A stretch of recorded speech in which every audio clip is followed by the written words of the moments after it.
પ્રતિબંધિત લાઇટ લગાવી વાહન મોડિફાઈ કરવા મામલે કાર્યવાહી। અકસ્માતો નિવારવા સુરત પોલીસે શરૂ કર્યું અભિયાન। પોલીસ કમિશનરની સૂચના બાદ સુરત પોલીસ એક્શનમાં। તો ફોગ લાઇટ, મોડિફાઈ લાઇટ અને પ્રોજેક્ટર લાઇટવાળા વાહનો સામે કડક કાર્યવાહી। પોલીસે ચેકિંગ દરમિયાન 200 થી વધુ વાહન કર્યા ડિટેન। તમામ વાહનોમાંથી આ પ્રકારની લાઇટ્સ દૂર કરવા પોલીસની સૂચના। અલગ અલગ પ્રકારની લાઇટ્સના કારણે અકસ્માતનું જોખમ। તો બાઇકના સાયલેન્સર મોડિફાઈ કરાવવાથી ધ્વનિ પ્રદૂષણની વધી છે ફરિયાદો। પોલીસે સ્પેશિયલ ડ્રાઇવ કરી કાર, બાઇક સહિત 200 થી વધુ વાહનો ડિટેન કર્યા।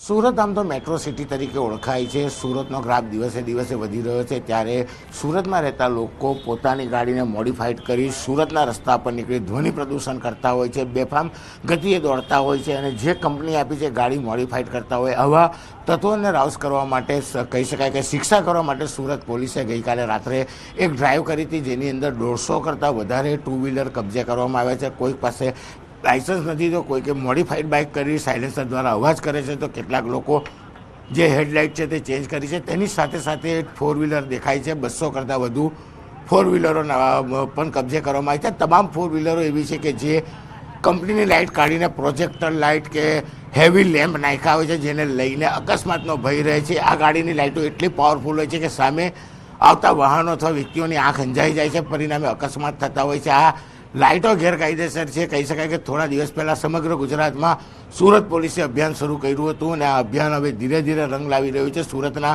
તમામ પોલીસ સ્ટેશનમાં સ્પેશિયલ ડ્રાઈવ રાખવામાં આવી હતી અને તમામ ગાડીઓમાં પ્રોજેક્ટર લાઇટ, હેવી લેમ્પ લગાવવામાં આવ્યા છે કે જેને લઈને સામેવાળાની આંખ અંજાઈ જાય છે અને અકસ્માતનો ભય રહે છે। તમામ લોકોને એક જગ્યા પર ભેગા કરી કાયદેસરની કાર્યવાહી કરવામાં આવી છે અને કહી શકાય કે અકસ્માત ટાળવા માટે ગુજરાત પોલીસ કામ કરી રહી છે, પણ શરૂઆત સુરત પોલીસે કરી છે અને આ અભિયાન આગામી દિવસમાં વધુ કડક થાય તેવી શક્યતાઓ પણ દેખાઈ રહી છે। કેમેરામેન ભરત બ્રહ્મપટ સાથે કીર્તેશ પટેલ, ન્યૂઝ 18 ગુજરાતી, સુરત।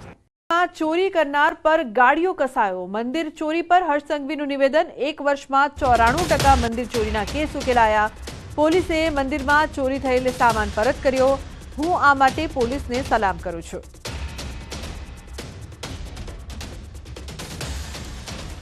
गुजरात में पिछले 1 साल में जो मंदिरों में चोरी हुई थी उसमें से 94% मंदिरों की चोरी पकड़ ली गई है।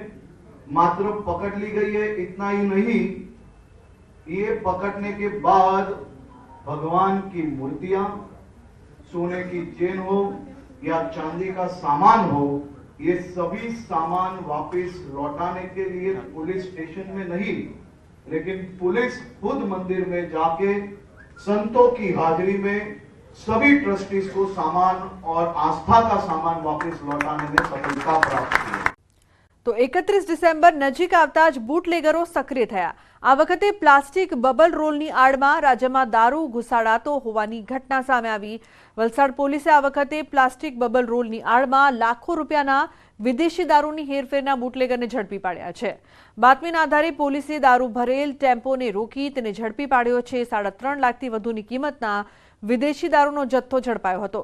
આથી પોલીસે આ પ્લાસ્ટિક બબલ રોલ અને ટેમ્પા સહિત 14 લાખથી વધુનો મુદ્દામાલ કબજે કર્યો તેમજ એક વ્યક્તિની ધરપકડ કરી અન્ય એકને વોન્ટેડ જાહેર કર્યો છે। આ દારૂ દમણથી અંકલેશ્વર તરફ લઈ જવાતો હોવાનું સામે આવ્યું છે।